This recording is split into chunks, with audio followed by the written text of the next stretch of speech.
Welcome to the Detour scroll. Welcome, everybody. So nice to have you here live from the New Institute in Rotterdam, the Netherlands. What is the New Institute?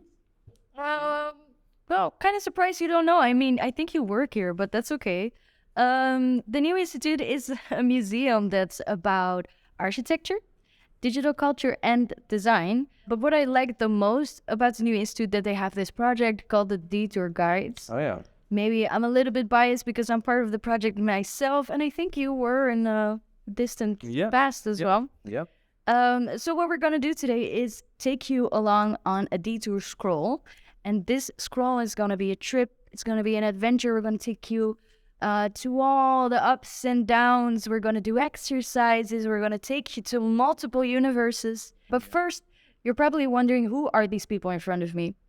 Who are you, actually? Yeah, who am I? Maybe That's a question I like to ask myself as well, and every once in a while. And what I then do is just Google myself. Gonna type in my name, Florian from Sandwich. It's like a digital way of meditating. Yeah, and it's interesting because Google saves so many things of you that you might even not remember. And there's even one of those that I find fascinating because everybody thinks I was born with a mustache, but here is the proof that I'm actually not born with a mustache. Well, it looks kind of fake, though. Yeah, well, that's true. That might be true. Who knows? Who knows if it's true? But let's do the same for you, Pia. Enough about me. Who are you? Pia Canales. So you see me over here in the art academy, Oh, yeah. where I studied, and I stalked a lot of Tinder guys. It was really fun, and nobody got hurt. So that's So these are paintings. yeah. These are paintings. Everything you see over here, I made myself. It's really This also at the New Institute. Right? yeah. You don't really see the building as it is. You see a little bit of the letters. A lot of talk about New Institute. Maybe we should show where the New Institute is. Yeah. So here is an image of the New Institute in Google Street View, and we have some visitors walking around, and there's someone in a yellow outfit, and there it says "new," but then spelled in Dutch. So that's why it's new. Yeah. I wonder where the old institute is, anyways. That's where we are, right? This is where we are. Yeah. Where the old one is, I wouldn't know. I wouldn't guess. I wouldn't know where to guess, actually. Maybe up in the air. Okay, so now we know a little bit about us. But we're both Detour guys, or has been in the past. But do you know who the mastermind behind all of this is? Is the mastermind behind the Detour guys? I think... because you're asking me, and I don't really know, but it might be an AI system. Ooh, that would be nice. Or a crow, or another more than human entity. That would be amazing. I think I'm getting some information. Yeah. It's gonna be Hannah Pixe. Oh. We have a live connection with her right now. So let's just go to this one and watch the video.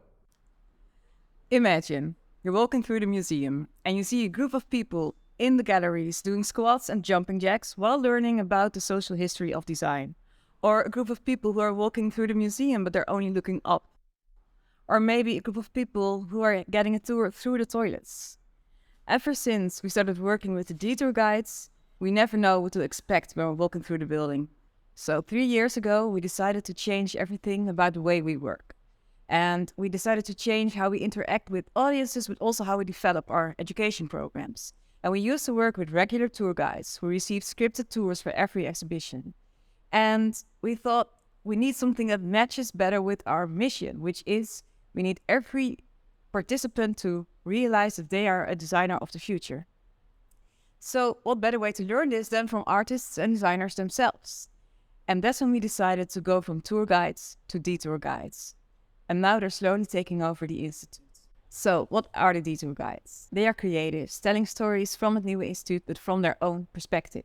This means you may make sounds with Natalie, who is a DJ, or you will reflect on an exposition while moving through it with Gio, who is a performer, or maybe create protest signs with Esme, who is a graphic designer. And we give them all the information they need, we provide them with all the training they need, and then it's up to them how they shape their stories and their detours. And this gives the audiences a richer experience. They learn about the expositions, they look through the eyes of an artist and designer, but also they unleash their own creative abilities. Of course, we've also faced our challenges. I've had many conversations with colleagues who were worried that the in-depth knowledge would get lost when we gave so much space to creativity and interaction. And of course, that doesn't happen because our detour guides are very content-driven, and that's why they want to work at the new institutes. Also, we're still figuring out, but getting better at how we can convince teachers to jump into this adventure with us without being able to predict what will happen exactly during a detour. And something that I'm also still searching in is how can we give all this space and how can we empower these creative beings without forcing them into an institutional framework. So what makes me really happy is to see how more and more colleagues are falling in love with the detour guides. What started out as a co-creation strategy for guided tours is turning into an infiltration of the entire institute. So they're not only giving detours anymore, you may find them leading a lecture or designing an installation or giving input on expositions or developing online programs. And this means that they do not only enrich the experience of the visitor, but also make a new institute a more inspiring workplace. And they're actually challenging us to embrace the unexpected, and that's Adventure Lead the Way. Whoa, thank you, Hannah, for this insightful video and very dynamic as well. Yeah, a lot of angles. Yeah, Very nice. very nice. Yeah. I've learned so much more about the detours, and it's also nice that she named the challenges and the ups and downs. It's part of a journey. Yeah, definitely. And I also think we should, well, we can know more, right? Maybe we should ask another advice or another angle on this topic. That's true. Maybe she's a bit biased, I'm being the mastermind and all. Yeah. I think we know a good person. Maybe we could give him a call. Tony is his name? Yeah, program manager Tony Santos for education department. No, I think you have his number. Maybe you could... Yeah. I will just dial him up right now.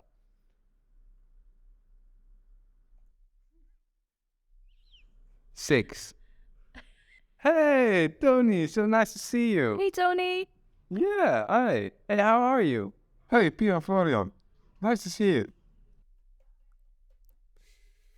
So, the highlights with working with the detour guides. Well, I got a couple of them, but for me, the biggest highlight is the Familiefest that we organize. It's a youth program that we organize in the new institute each holiday. And why it's a highlight is that since I've been working with the detour guides, we've managed to create this space where we really work together in programming this event. So we do the brainstorms together, we really create a story together, and this just gives us such a rich program for the kids. And whereas in the beginning it used to be just like we got a team and we're gonna select a couple of workshops that go with the program, but now it's like this complete story. So when you enter the building, you can really sense that it's the Familiefest, the workshops all online, and I have to go this way now, otherwise I'll bump my head. Oh yeah, nice highlights. Yeah, Very thanks. delicious. But okay, now we know the highlights. But what were the challenges working with detour guides, Tony? I'd like to know. As I was saying, it's a big group of creative people that we work with, and during brainstorm sessions, it can be like a positive explosion of ideas, but it's also like a tsunami of ideas. So as me as the project leader, I have to filter and filter and filter, and have to make sure that the meetings don't take too long, because otherwise you can spend the whole day brainstorming, because it's just this avalanche of ideas. So for me, that's the most challenging part. And also, since you work so closely together, I think in communication, the detour guides, they need a bit more attention than like other external parties. They really want to be in the now and really want to stay up to date constantly, and that can be a challenge sometimes. But yeah, that's it actually. Sounds very challenging indeed. So for anybody who wants to start their own detour project, do you have any advice maybe? Yes, Pia and Florian. These are my tips with working with the detour guides. The first one, and maybe the most important one, stay connected. The second one, start on time with your projects. The third one, set clear expectations. And the fourth one, be transparent. And that's it. Well, back to you. Thank you for your time, and I hope to see you soon. Bye-bye. See you in the future. Bye-bye. Bye. I really recognize a lot of the challenges that we talked about earlier, because sometimes when I'm in a museum and like a tour guide is talking and just talking and is talking and is talking and is talking, I get tired. I'm just over it. I just, it's too much There's a information. word for that, actually. Really? Yeah. It's called museum fatigue. Ah, fatigué. Yeah, museum fatigue. Really? And it means exactly the thing that you're describing. Yeah, and I hear a lot of people have this issue. Yeah. So then the question is as well, like, how do you prevent this? Like, how do you actually make sure that it will energize your audience instead of making you museum fatigue? Yeah, you really should have your audience participate more.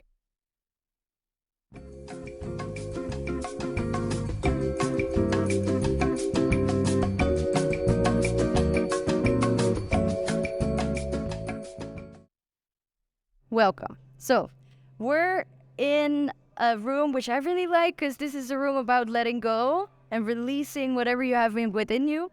It's about the Roxy, and the Roxy was this club in the Netherlands, especially in Amsterdam. Well, it was in Amsterdam, and it was like the beginning of letting go of all your inhibitions that you had in the beginning. It was the start of house music. People really dressed up. They let go. They were dancing. It was all crazy.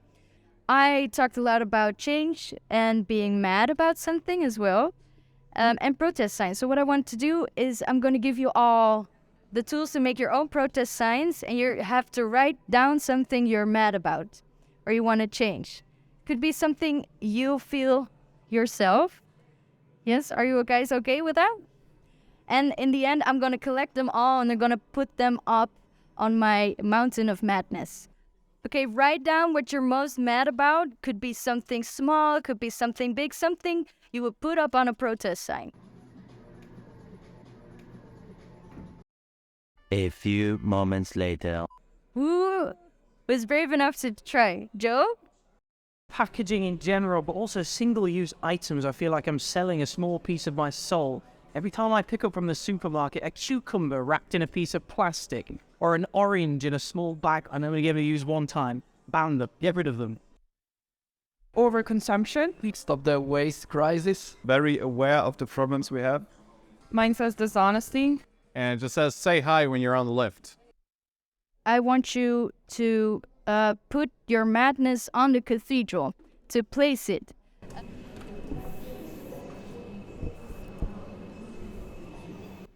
Being mad can be super productive. Being mad can give you change.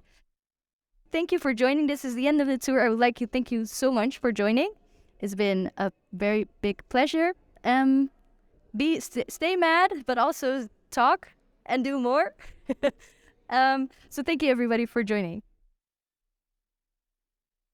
So now we have actually seen a detour, but how would it be to experience one, you think, Bia? Well, sure. I think I'm really craving, I really wanna taste of these detours. Yeah. Get ready for this, because we're about to go and see a live detour experience from the one and only Erik Peters. Welcome viewers at home. I'm Erik Peters, and besides detour guide at the Nieuwe Instituut, I'm an artist and designer working on speculative storytelling. In the exhibition In Search of the Pluriverse, curators Sophie Krier and Erik Wong explore alternative perspectives and radical imaginations of a plurality of worlds, based on the book Designs for the Pluriverse by Arturo Escobar. Before we continue, I want to do a very short exercise with you all. You've got 30 seconds to pick a piece of paper and a pen or pencil. Besides, take one of the keys from your keychain. It doesn't matter which one it is. While you look for these things, I will explain the rest of the exercise. You can start getting your things now.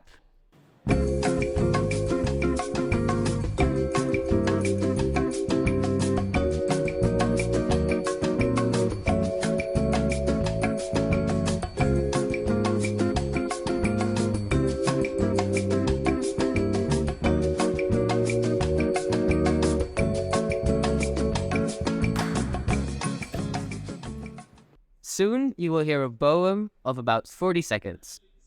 I want you to put the key under the piece of paper and hold the key and paper in place with one of your hands.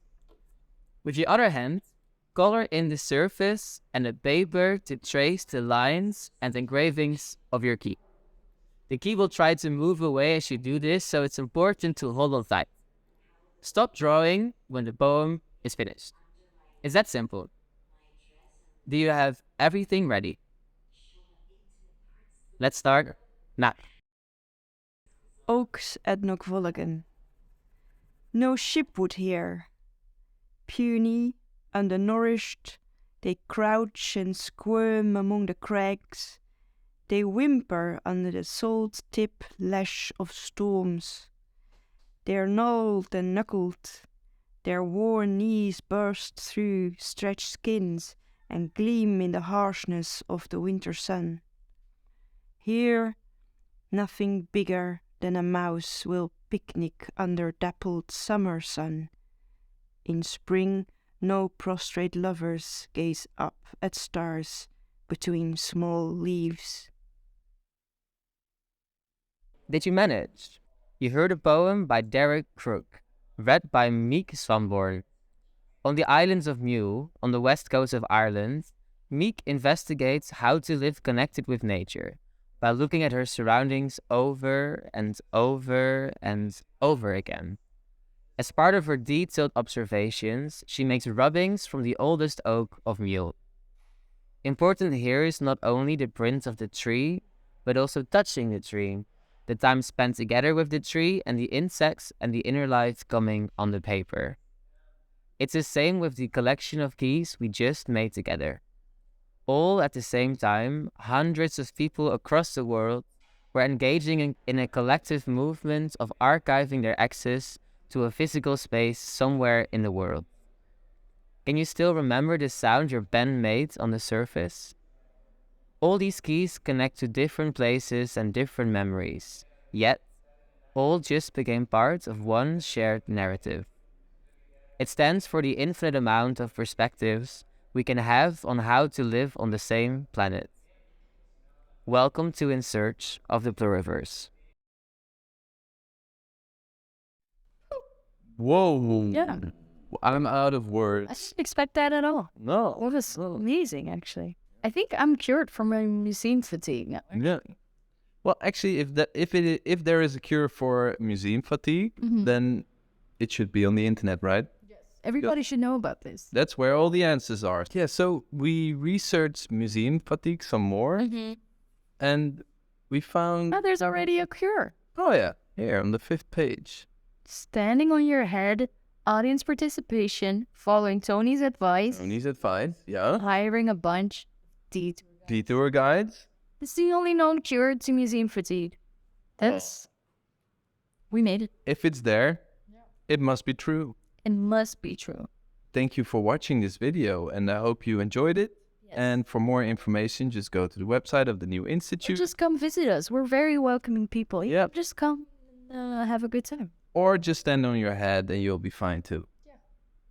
See you in the future. Bye. Bye-bye. Thank you for watching. Bye.